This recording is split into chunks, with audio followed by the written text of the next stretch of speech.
Hey everyone, this is Karen Roy, and we are back with another episode of Life Possible with a Disability. And I am thrilled to have Scott Chesney today. I'm sure I knew who Scott was before he knew who I was. And I got to watch all of his kind of mentorship efforts and educational efforts to people within the spinal cord community, but also outside of that as well, and kind of bringing awareness to spinal cord injury. He is many things. He is a motivational speaker. He is a life coach. There's 1.5 million people he's reached in, I think, 40 countries that you have. Getting close to 42 countries now, but I'm on 41. I got to update the bio. Crazy. Yeah. Um, I had the honor to be on his Thrive Network. Thrive Network is on Facebook. It's a Facebook group, and that was a lot of fun. So I got to know Scott a little bit better being a guest on his show. And yeah, and he's got some new, really cool things going on. So without further ado, I will let Scott kind of give his introduction, tell us about his injury and what he's been doing. Thank you, Karen. It's an honor and a pleasure to connect with you. And thank you for all the wonderful work that you continue to do for the spinal cord injured population.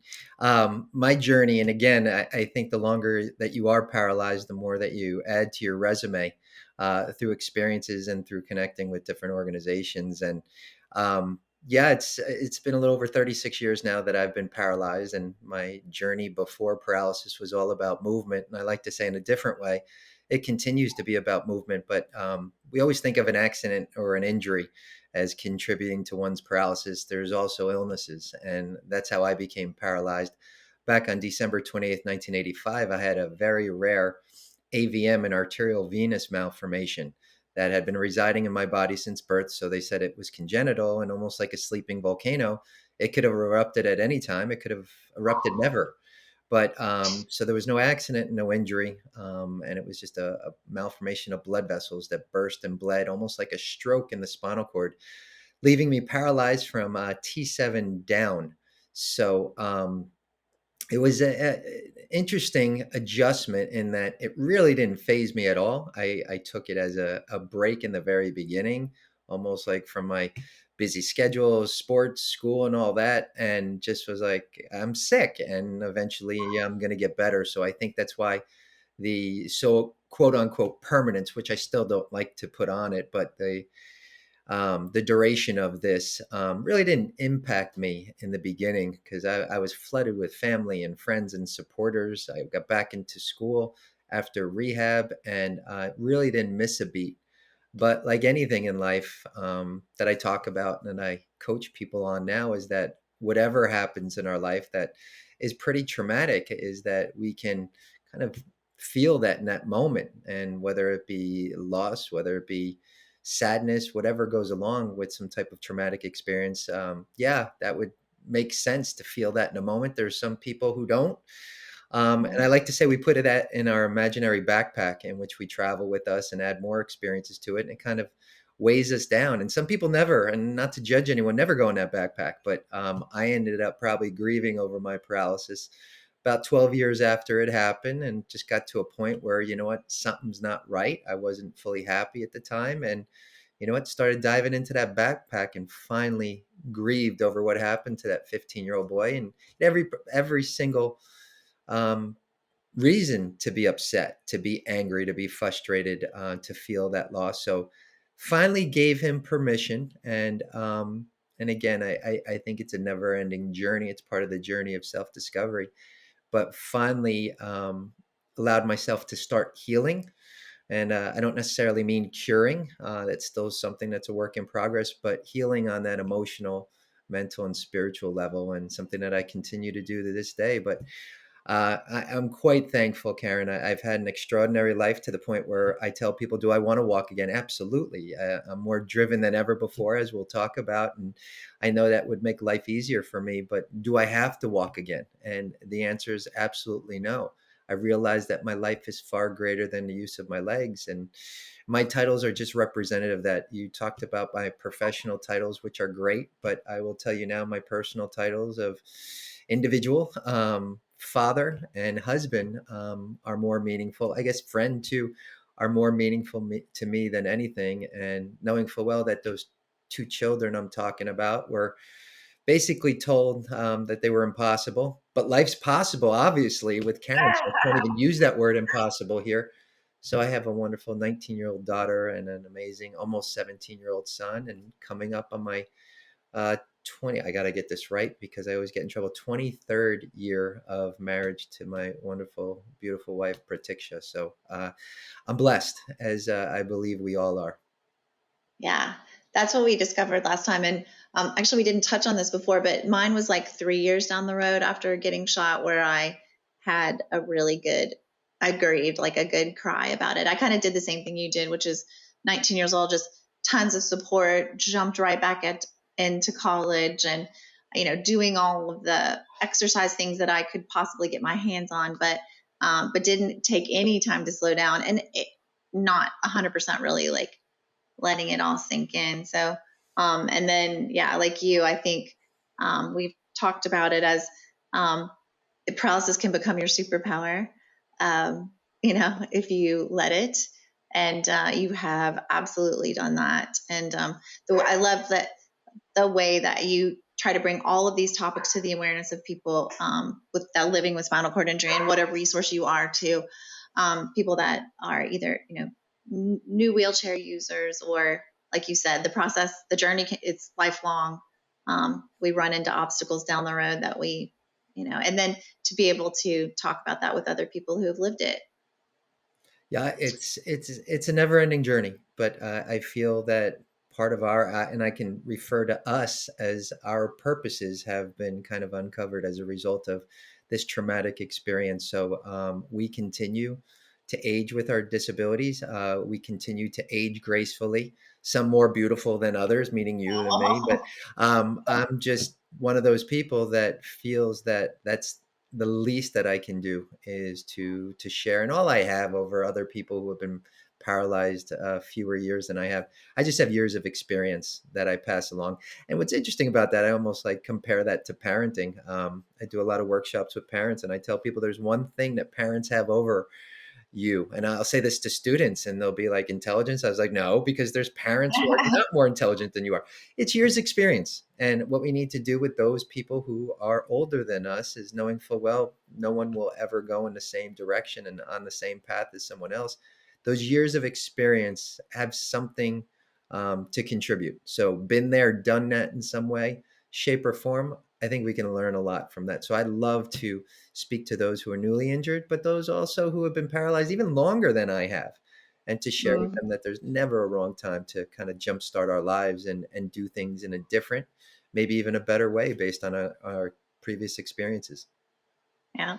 So they call you the commander in change, right? So I don't know how that came about, but I would love to know. I had someone who introduced me at a speaking presentation, and I was just like, whoa, I Oh, love that. wow. Because at first I thought I heard commander in charge, and I was like, no, I do not want that job. I don't think Yeah. anybody in the world wants that job now, but a commander in change in it. It really resonated. And I thanked that person profusely. But I said to myself, yeah, you know what? There's been so much that I've done in helping people to react to changes in their lives, but also to create change in their lives. So the combination of that two. But just like any commander in life and everything, there's always more to be learned. And there's always, who said it the other day, or it's a quote, we either win or we learn. So Yeah. I love Well, that quote. And I, that's good because, yeah, yeah, yeah. when I'm So teaching myself everything's a new, learning experience. Even the winning's a yeah, learning experience. So yeah, I just change is what life's all about, but what I think we're most resistant to. But I feel that the more that we can have a handle of change, not only reacting to it, but creating to it, the more momentum we can create in our lives. yeah. Change is hard. Change is painful. Um, but if you're, and I remind myself that like every time I'm teaching myself a new technology, like I'm doing right now, where I'm like, this is painful and it's slow and I don't like being slow and it feels very inefficient. And there's so many times when you just want to abandon it and go back to the path of least resistance. But every time I push myself into that really uncomfortable space, something really cool comes out of Something it. cool comes out of it. Well, you know what I say when we're really resistant because and change frustrates us and everything. I like to say that we're living up in our heads, and that's where we're conditioned to live, to answer to this thing called our minds. And I always tell people when our minds are leading the way, it's about fear, disbelief, playing small in life, and that usually resonates with a lot of people. Whereas this thing called my heart, our Mhm. hearts, is that, and this is where I went to when I was first paralyzed after being told I would never walk again. Everything I went into my heart. And I realized at that moment, my awakening came in which my heart saying, you know what, life's full of courage. It's full of expansion. It's really subscribing to that belief that anything is possible. And then what's beautiful, Karen, is that when our hearts are leading the way, then our minds follow. And then they Mm. serve us in the form of creativity and imagination. So our heart, when change comes up, it's just like, okay, new experience. I don't know if we're going to win, we're going to lose, we're going to fail, we're going to succeed, but let's just go have a new experience. And if you think Yeah. about it on a very simple level, is that that's where kids live from. Kids aren't like, Yeah. well, let me think about this before like I go play in the mud or something. It's just like, let's just go. Let's just have a good time. And while there's Right. something to be said for that intervention of our mind from time to time to temper it and so forth, I get that. It's like checks and balances to a degree. There's Hmm. something to be said for that courage. So a lot of people will say, well, Scott, what, like, yeah, in times of like urgent needs, I've gotten courageous. I've responded to the adversity. And I get that. But what if I told you not only is your heart there in times of adversity, times of challenges, but it can be there for you 24 hours a day, 7 days a week? Why not live from there? Then there's a, never thought about it that way. So I always ask, like, what does my heart have to say? Even like I'll go into the refrigerator in the morning, that looks good, that looks good. But you know, what does my heart have to say? And the heart's gonna make that right choice. So the mind thinks, the heart knows. I'd rather be in my knowingness, Karen. Yeah. Yep. And yeah, so just going to 41 countries and almost 40, like, especially for a person, a wheelchair user, somebody with a disability, I mean, we can't go to the Holiday Inn down the road without there being 10 unknowns, and you try to book the accessible room, it's not available, the Uber doesn't want to load your wheelchair in the car, like, if I worried about how things were actually going to work out before I did them, I would probably just be sitting right here in this house in Baton Rouge and not be doing a whole lot, because you have to be willing to live through the frustration and the inevitable issues that will come up. But I think that's what makes a beautiful life. Well, that's why Um, people who are not paralyzed, who don't have disabilities, don't travel because there's so much fear with regards to planning, and you're moving outside your comfort zone. What's waiting for me on the other side? So it's just that process for able-bodied people drains them enough to say, you know what, I don't want to take a vacation. I don't want to go to another state, let alone another country. But I think what's happened. So for a person with a disability, there's a much bigger checklist that I've learned through a lot of trial and error. But I realized that when I mark those boxes off, and one of them I have coming up, I'm going to Switzerland in a couple yeah, weeks, and yeah, I so can't wait to looking talk about forward to that. But a country I've never been to before, so all that. those fears rise, and like I always tell people, I was like, fear can eat at you, and it could be more disabling mentally than any type of physical paralysis can be. So what I do is I say, like, just entertain the fear. Okay, what's the worst case scenario? And so I Right. try to kind of like answer those questions in advance. So I know, being a person with a disability, whether it be my medical supplies, whether it be clothing, whether it be like just different things like TheraBands, I love to travel with because then I can exercise in a room and help my Yeah. shoulders feel better after doing a lot of transfers while traveling. So, but also making a phone call. Like I'll do so much online and email people about accessibility, but I realized I got to pick up the phone and I got to find out what's exactly waiting for me, because there's this term that I still believe hasn't been defined beautifully yet, Karen, and that's universal design. So I hear that all the time, and this is how a room is supposed to be made accessible. This is how it's supposed to set up. And every time I get there, there's usually either a big smile on my face or like, really? Yeah. They just Yeah. construct this room that way? Because it's like Forrest Gump and life's like a box of chocolates. You never know what you're going to get with an accessible room. So But this is I where was in my, this is where you can learn. All of our experiences are readily available up here, or we have them written down and everything. And we can remind ourselves, wait a minute, why didn't it work out in that country? What didn't I do? Did I not make that phone call? Did I not like ask for this? So we can take that information, apply it to the current, and hopefully we can do and be better now that we have yeah. those experiences behind us. And I think that knowing it's going to go wrong and then being able to just flow with it, kind of flow with it. Like I think that probably makes our whole lives, maybe our mutually sunny dispositions have a lot to do with the fact that like it's gonna if it could probably is gonna go wrong. Like something probably is gonna go wrong and it's still gonna be okay. And the overall experience will still be amazing. Yep. So that brings us to the next topic that I would like to talk about, which is why are you going to Switzerland, Why am I going to Scott? Switzerland? Well, as I'd love to share with your audience too, is that in addition to speaking and coaching, is that I've taken on a great consulting role with a phenomenal company called Onward, and they've been in existence for many years now, and they're actually based in the Netherlands and have their research facilities in Switzerland.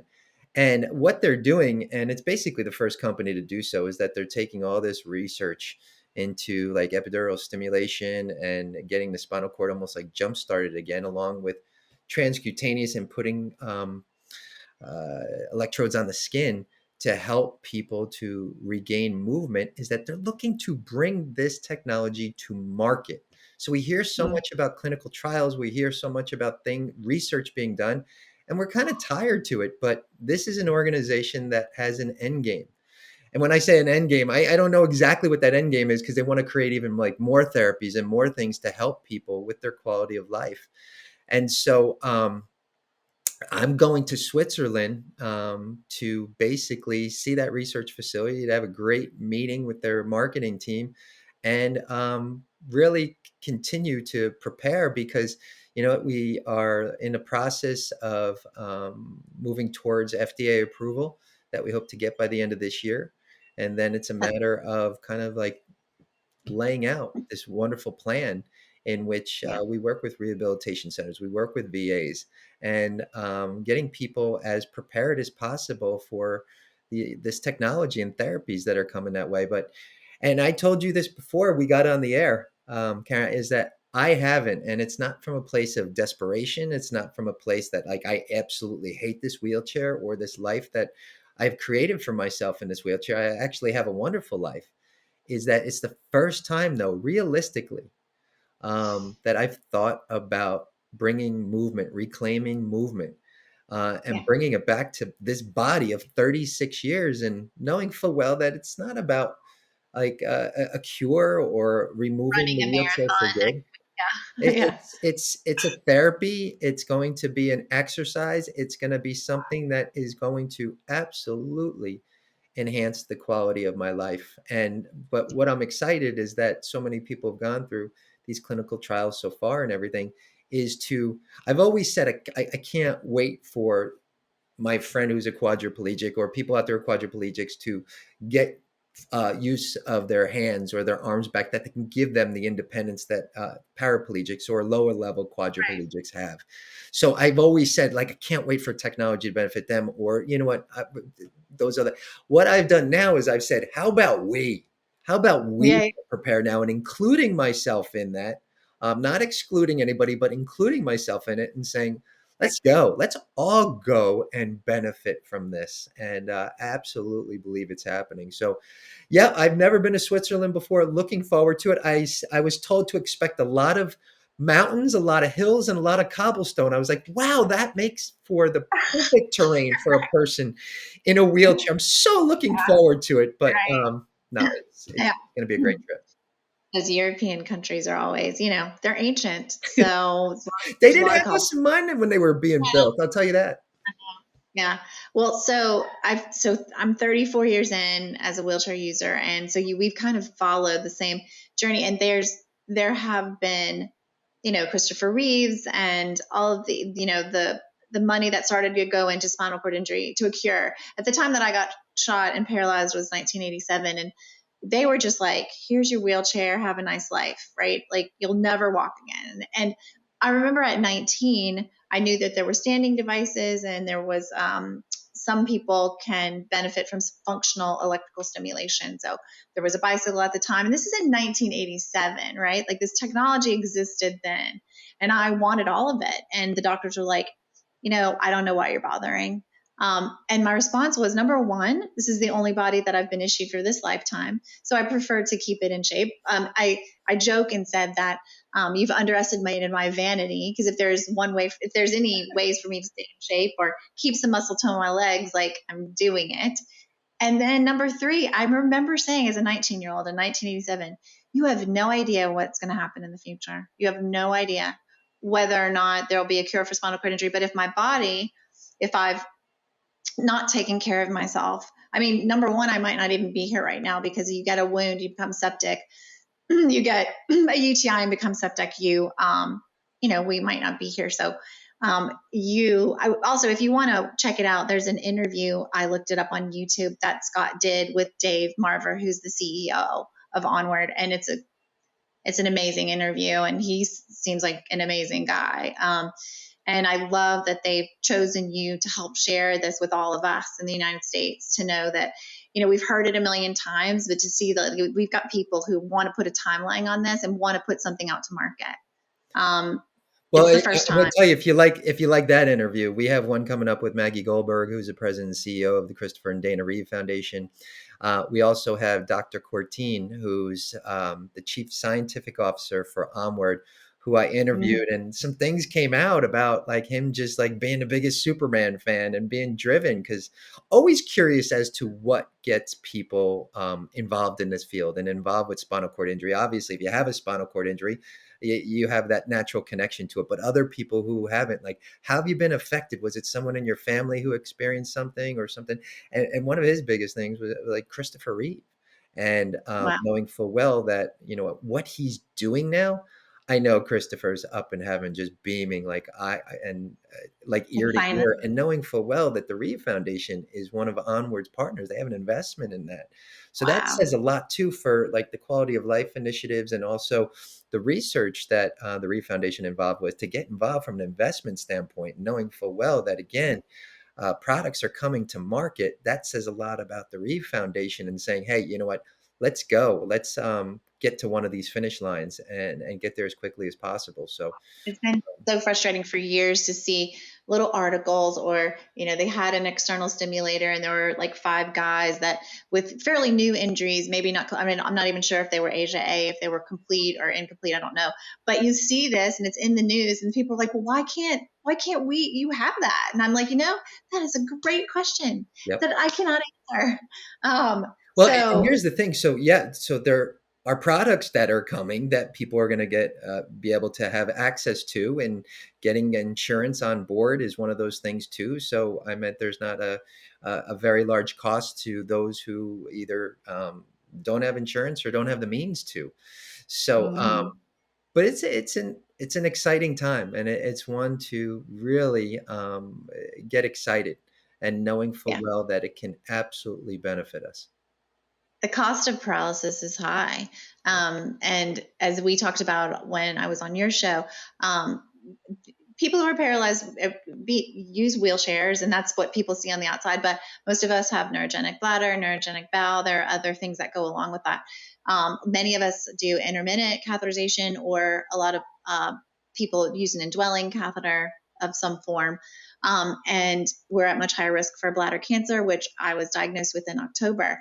But we were talking before the show, this doesn't mean that everyone who eventually gets access to this technology is going to like run marathons, but any function that we get back is beneficial. So if there's an easier way for us to transfer, we get some movement back in our legs, or maybe bowel and bladder function back, that's going to, one of the most expensive cancers to treat is bladder cancer. So when you look at the cost of this new technology versus just the cost of living with the spinal cord injury, it seems like it's almost a cost savings. Yeah. And there's so much, and you know this, and I know New Motion knows this too, is terms of like how much like New Motion offers and so forth to people that would absolutely like reduce or even remove hospital stays throughout the year based on everything that's offered. And you would think Yeah. insurance companies would take this into consideration. And we're hoping the same with regards to Onward. And um, that's the thing, is that, we have to realize that, you know, you can't put a cost on this, because I Yeah. mean, it's just something that is the right thing to do. And one of the things I wanted to mention, Karen, is why I want everyone out there with a spinal cord injury to get excited about this, is that we had someone go through one of our clinical trials who basically had his cord severed, severed after 5 years of being paralyzed from a motorbike accident, and is actually up and walking over a mile a day now. With That's this. insane. So I know that there are going to people out there saying, well, you know what, if that's like all I can do and everything, but so it's almost like I want people to shift the mentality. Those of you that might be saying, well, that's not that big of a deal, is that it's not to replace necessarily the wheelchair, but if that prevented you from walking, that improved your cardiovascular, they're seeing blood pressure regulation. Just that walking alone, I absolutely know it's going to have some effect on your bladder and your bowels, and probably your sexual function as well. But anytime you're up and out of a wheelchair, you're reducing the pressure on your skin. So the benefits far outweigh the costs. So I just want people to put this in their proper Right. perspective, to say that this I will can't wiggle my enhance toes like quality of life.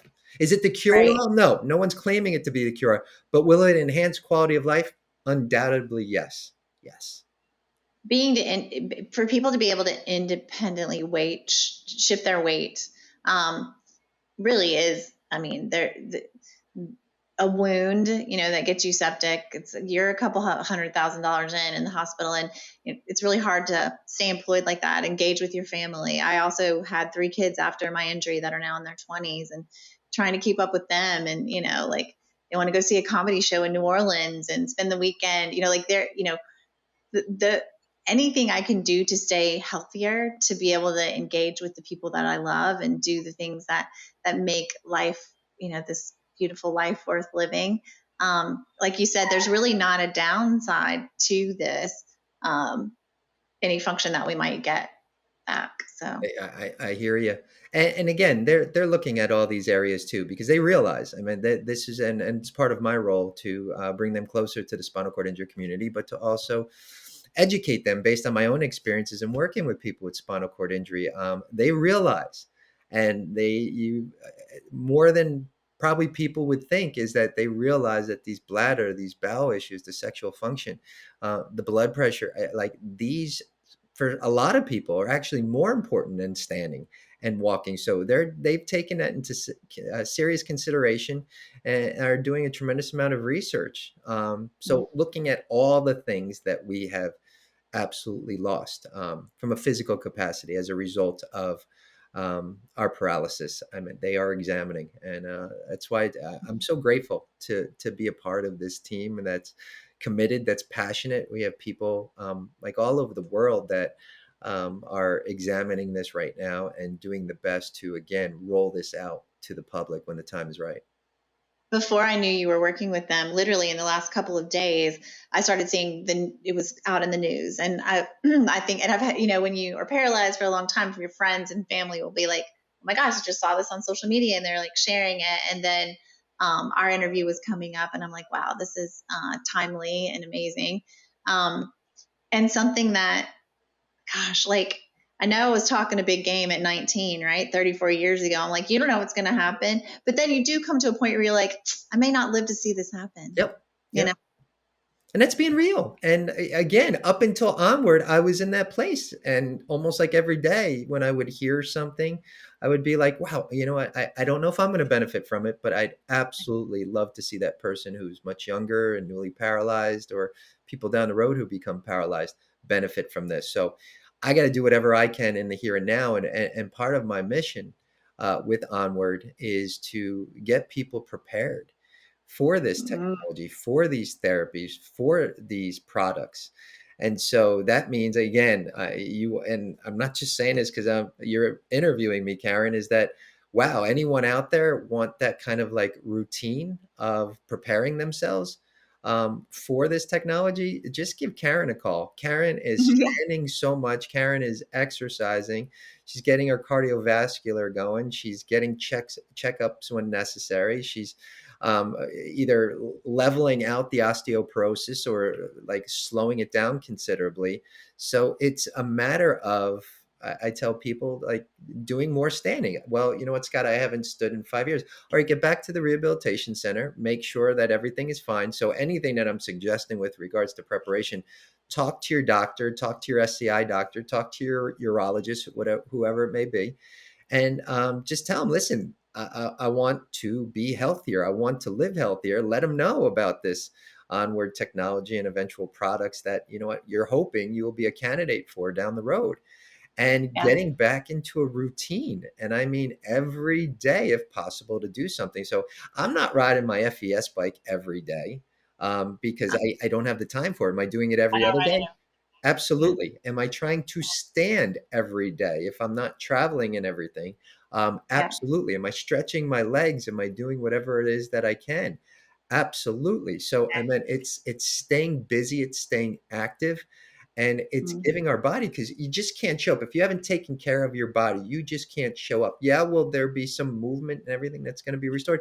Absolutely. But almost like if you were told you were going to do a marathon in like two Yeah. months rather than just showing up that day of and maybe getting through it a little bit, why not start training now to the point where, what your goal is going to be? I want to finish that marathon, and maybe I want to finish it within a certain amount of time. I mean, that's the same attitude now. And I'm going to tell anyone who's out there, whether you've been paralyzed for a month or been paralyzed for like over 3 decades, is that there's never a wrong time to come back to the drawing board and to begin a new routine, mentally, physically, Hmm. emotionally, spiritually. The time is now. And I'm one of those Yeah. people. I've upped the ante. I mean, I've always been one into exercise and doing what I can. And now, based on this excitement that I have, I even have a more rigorous routine. Whereas it's so easy to say, let me just like get out of my chair and go on my bed and just turn on the TV and eat some chocolate. I got it. And that's okay from time to time. But now I realize, like, let me get on this standing frame. Let me do some computer work or jump on a phone call with someone, be productive, and Yeah. get things done that way. Knowing full well you feel better too. My night's sleep, Mhm. which has always been pretty good, it's even better now. And I know it's because I have that combination of mental fatigue and physical fatigue. So I'm I prepared rode for my onward. bike off of I'm prepared for onward, and I'm going to continue with my preparation. Yeah. Well, it motivates me because they're all as diligent as I usually am. There are always times when Netflix and my bed are calling my name. So, and bowl of popcorn and whatever. But like last night, it was probably almost 10 o'clock, 9:30 or 10 o'clock when I was getting off the FES bike because it's 20 electrodes, all over my body and putting them all on and then getting over there and, just the whole process. It's not easy. And, that means that like, I've skipped some fun things over my lifetime because my body required that I take like extra special care of it. And that doesn't sound like fun, but I will say that the fun times are more fun when you feel good. And I've never had a wound or fracture, contracture. But those are things that can, like you said, start now, stretching, go to a therapist, get on a tilt table if that's what it takes. If you have to start from scratch because you're going to probably pass out, if you try to go straight to your standing frame. But Yeah, yeah, like, let me jump into coach mode real quick, because, and yeah, this is what I do with people who are able bodied, but if there are people out there with paralysis that are listening to this, again, I talk about the mind, and the mind's going to tell you like all the work and it's not worth it. And I don't know if it's ever going to benefit me. So there's going to be that doubt and disbelief. So what I always like to say to people is to imagine a finish line. Like, what is that? Well, let's just talk about movement right now. What does that finish line look for you? So I know that there are no two spinal cord injuries alike. So what movement might be to someone say, you know what, I want to get my bladder back. So get that visual back, or I want to stand, or I want to walk, whatever it may be. Get that finish line, get that visual in place, what that looks like, because that's going to be the first thing that opens your eyes. Now, that's part of the equation, and that's kind of like people can do creative visualizations or imagery. I mean, our athletes that are in the Olympics right now are using this as part of their daily practice. But that's Wow. part of the game. The other part that I realize is that not if, but when you cross that finish line, how is it going to make you feel? So for me, when I think of like, standing and walking away from my wheelchair for a little while, maybe, is that what that, and it's powerful and it gets me real excited and it's just like so motivating. I feel like throwing my shoulders back. So it's the visual and how it's going to make you feel. And so you normally with any type of change, we do that in the beginning, and that's what like motivates us to change. It could be like going to the gym and Mhm. creating an exercise routine. We get really excited, and then we fall off. And then I realize the reason we fall off is that we don't bring up that visual or how it's going to make us feel on a daily basis, maybe multiple times during the day. It's almost like that gap between where we are now, where we want to be, gets Wow. bigger and bigger. And so we get to the point where it's not worth it. Whereas if we keep ourselves engaged and let ourselves know like our why are we doing this? Why are we getting excited? What does that look like? What does that mean for our lives? And we like ask those questions daily and we get those answers. That's going to be the momentum that we need to carry Yeah. on with our Like, routines. so like, because I do like some meditation. I try to like slow my brain down.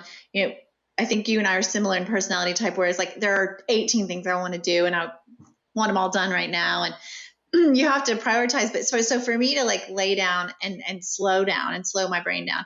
So I do some meditation type things. And with the bladder cancer, obviously, like I'm envisioning, the cancer's all been destroyed and the cells are all like, even when I drink water, I do a lot of visualization of the fact that this is like already done. It's already taken care of.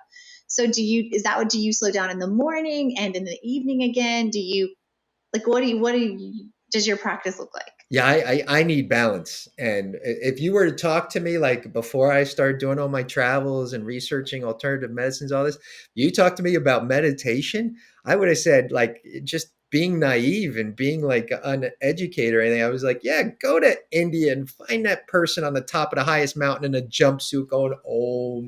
Now I say Right. that out of so much respect for India. It's actually my second favorite country, and my wife is from India. I've been there 7 times. So, like, don't tell me I'm being disrespectful. I love India, but that's where the old me and the understandable me used to be, like a long time ago.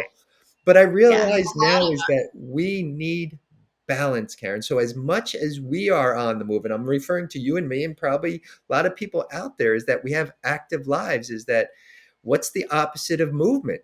It's stillness. Now, I'm talking all day in my profession and in my work and everything. What's the opposite of that? Stillness. So, where my two biggest teachers have come is via stillness and silence in my life. And you mentioned meditation. So, here's what I want to share with your viewers, your listeners, is that I have like two routines, meaning like and a lot that fall underneath them. But I have my routine when I have a really busy schedule. One routine with busy schedule. So meditation, whereas I like to get in 30 minutes, I might only be able to get in 10 minutes or 15 minutes if I have a real busy day. With regards to my gratitude exercises, is that I may not have time to get to all 12 that I like to do first thing in the morning. So I might do 6. But the thing Mm. is, which I think, or an exercise routine that might take me an hour, I might only have 15 minutes to do it. The thing is that if you have a really busy schedule, still touch upon those things because that's honoring yourself. That's letting yourself know that, hey, you know what? I recognize you and I know this is important to you and I'm going to get it done. But I will also say is that if you do have the time and you don't have such a busy schedule, do that half-hour meditation, do that hour exercise routine, do all of those gratitude exercises. Gratitude is huge for me. That's how I begin my day. That's how I end my day, and I flood my day. I made a decision a long time ago, Karen. I was like, no more bad days. I'm not having a bad day ever again. In which I know to some people that's going to sound unrealistic and that's going to try to sound like inspirational and everything. That's the truth. Now, I will tell you is that, wow, do I have challenging moments? Wow, every Yeah. single day. Wow, do I have moments of sadness, moments of pain, moments of frustration each and every day, anger, you name it. But it's because of this thing called gratitude. I will never allow a full day to go by in which I will say that was a bad day. Challenging moments, yes. Bad days, Yes. no. And it's because gratitude. So when you're at your very, very worst and your mind's playing out probably so much more drama than what really is presenting itself, is that even in those moments, if you took a deep breath, which I do all the time, puts me back into the moment. Because I know when I'm not in the moment, I'm either lingering in the future, in which I'm full of anxiety and like I really have no control over that, but yet I can strategize, I can plan, but I have no direct control over that. Or I'm feeling like really heavy mentally, emotionally, because I'm dwelling on the past, in which I can't do anything with the past except in my book right now is learn from it. It's the only thing Yeah. I can do is reinterpret it and learn from it. So I do whatever I can to get me in the moment, to get me to refocus and to say, wow, not only what's good about my life, what's great about my life. I'm here talking with Karen Roy, who's created an amazing platform for herself, brand ambassador for an organization that I continue to use, New Motion, for like all my durable medical supplies needs. I got to give them a Plus, we freaking have tons of your stuff on our website too, because yes, yeah, yes, done work for New. But what I'm saying is, like, I got beautiful sun coming in here. I got wind chimes out there. I got my dogs out there who I'm waiting to just bark because they have to go out. But and like, my kids are coming home, so my wife's coming home. I got roof over my head. I have like food in my belly. There is so much, folks, to be grateful hmm for. To be grateful for. But yet we don't move to that place. And when I tell people to be grateful for it, some people are like, oh, well, you lose your edge if like you focus on what is it you have. So I tell people, I was like, I want you to want the world.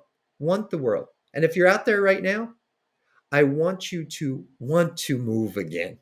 I want you to want to have that level of independence that you want. I want you to want that. And I want you to go for it each and every day as much as you can.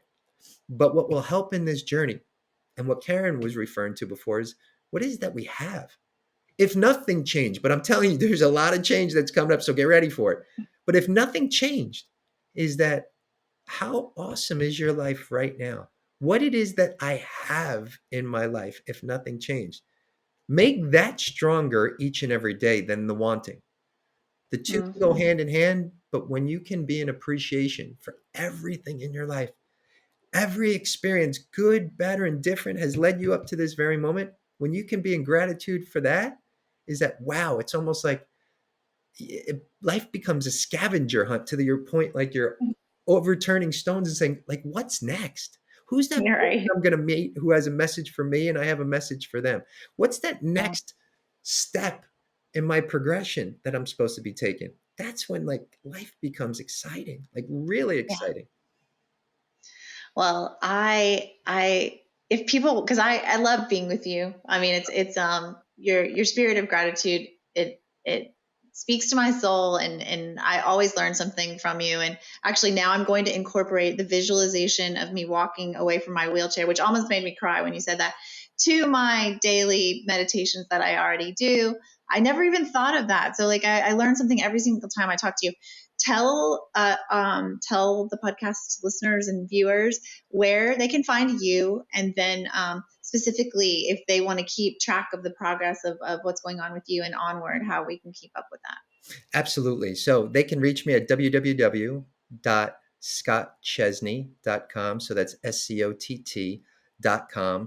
And then Onward is www.onwd.com. I think we might need to change that. Wait a minute. Hold on. I'm just wondering right now. I got to look on my phone. I'm hoping we can edit this. Can we edit this if we have Yeah, to? we can. Easily. Okay. I'll So just let me cut go to that. Why do I, because our website, as soon as you have it. I'll just say start, and then I'll know where the to cut. let me go to that. Sorry about that. You're Oh, I fine. am right. I am right. All right, start. And to find out about Onward, you could go to www.onwd.com. So that's O as in onward, W as in wow. No, I'm sorry. We have to do that again. Okay, all right, let's do it again. um you're ready, tell me whenever you're ready. I'm ready. I swear I'm ready. Okay, Okay. I just wanted to spell it out just in case they didn't know it. Okay. start. And to find out about Onward, you can go to www.onwd.com. onwd.com. That's O as in onward, N as in Nancy, W as in wow, D as in David.com. Perfect. And then I'll have all this in the show notes. So if you didn't catch that, they're going to, any platform that you're listening, it should be in the show notes and on YouTube as well. Scott, this has just been, first of all, I couldn't wait to have you on. And then we didn't even know that this was going to be a topic of conversation, and just so exciting for anyone who's listening. And yep. So if you need a personal coach, you need a motivational speaker, go to scottchesney.com, and a lot of his stuff is, he's got a documentary about your surfing, and like there's just he's a dynamic guy, and I know you'll enjoy going to visit his website and seeing what he has to offer. So until we meet again, Scott, thank you so much. Thank you, Karen. Appreciate it. Appreciate you.